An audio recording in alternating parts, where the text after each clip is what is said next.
Joining us now are Monday regulars, former U.S. Attorney and Chief Counsel for the Senate Rules Committee, Joe diGenova, alongside the former Chief Counsel for the Senate Intelligence Committee and former Senior Justice Department official, Victoria Toensing, both our Newsmax contributors and our friends. Good to see you both here.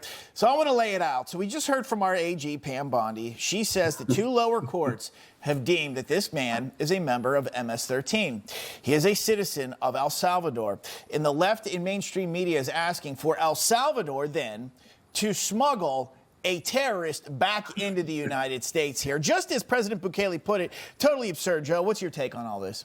Well, I think what's really fascinating about this, if I'm on the Supreme Court and I'm watching this meeting in the Oval Office today, I'm wondering what I did the other day when I issued that ruling, which was unclear, unsophisticated, politically naive, judicially intemperate, and sent it back to a crazy judge in Baltimore, Maryland.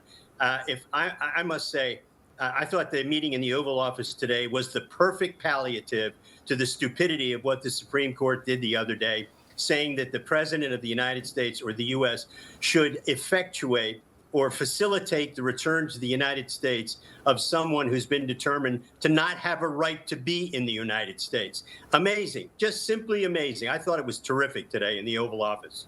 Donald Trump saying that they indeed sent the right person to the right place. I think it was great then that Bukele answered the way that he did, what you brought up, and then also saying that he's not fond of returning terrorists, releasing terrorists. Victoria, my question is, as El Salvador has said that they are willing to partner with the U.S., we're going to start sending more and more illegal immigrants to them. What exactly would this look like?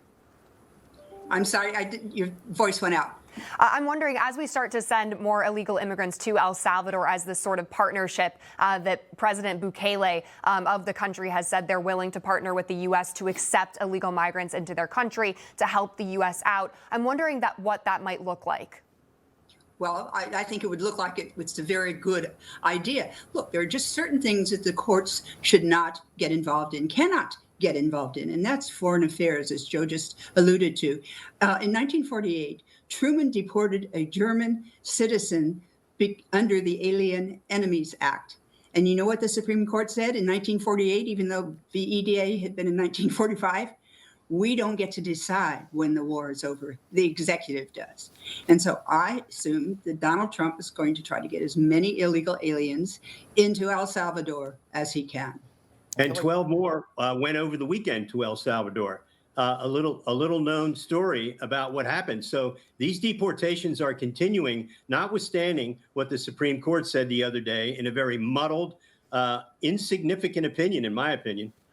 I feel like that's what President Trump was elected to do, just what we're seeing. Get these people out of there and then not bring them back then, too, especially if they are gang members. This is crazy. Joe, Vic, always good to see you both.